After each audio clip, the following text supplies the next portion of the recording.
Hello বন্ধুরা, welcome to my YouTube channel. বন্ধুরা, আজ আমরা অষ্টম শ্রেণীর গণিতের একটি নমুনা প্রশ্নপত্র আলোচনা করব। দেখো, দ্বিতীয় পাবলিক মূল্যায়নপত্র, শ্রেণী অষ্টম, বিষয় গণিত, পূর্ণমান 50, সময় 1 ঘন্টা 30 মিনিট।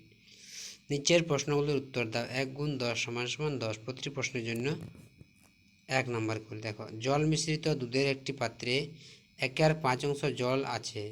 মিশ্রণে দুধের ও জলের পরিমাণ কত হবে? দেখো, এগুলো শর্ট কোয়েশ্চেন মোটে। এক্সের 16% সমান 64 হলে এক্সের মান নির্ণয় করো। এক্স ওয়াই জেড তিনটি মৌলিক সংখ্যার গসাগু কত হবে? চারিদিকে দেখো, 6/6 মাইনাস সি প্লাস সি/6 সি মাইনাস 6 সমান কত? একটি সরল করে দেখো, দেওয়া আছে এখানে। তারপরে অঙ্ক বলছি, দেখো এর 30% সমান বি এর 0.25 হলে a/b এর মান কত?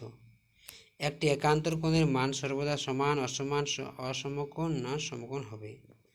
এরপর দেখো, শূন্যস্থান পূরণ দেওয়া আছে। দুটি সরলরেখাকে একটি সরলরেখা ছেদ করলে যদি একজোড়া কোণ সমান হয় তবে সরলরেখা দুটি ড্যাশ হবে।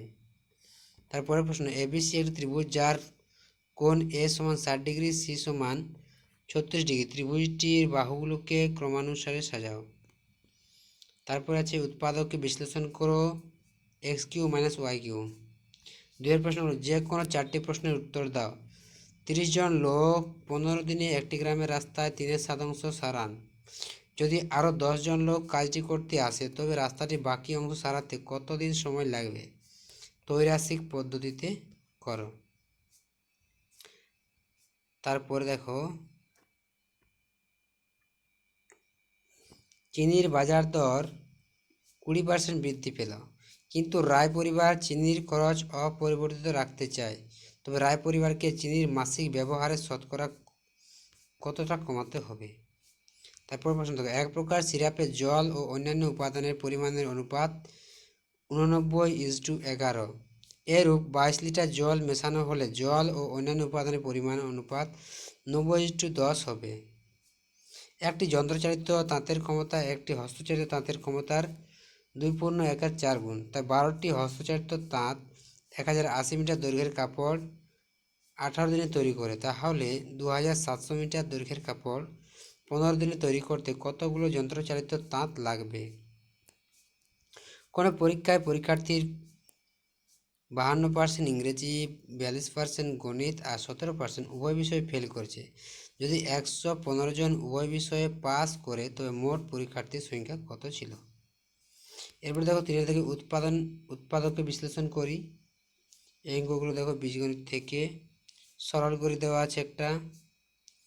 এখান থেকে দেখো তোমাদের 4 থেকে প্রশ্নগুলো, প্রমাণ করো যে ত্রিভুজের কোনো একটি বাহুকে বর্ধিত করলে যে বহিস্থ কোণ উৎপন্ন হয় তার পরিমাপ অন্তস্থ বিপরীত কোণ দুটি পরিমাপের যোগফল সমান।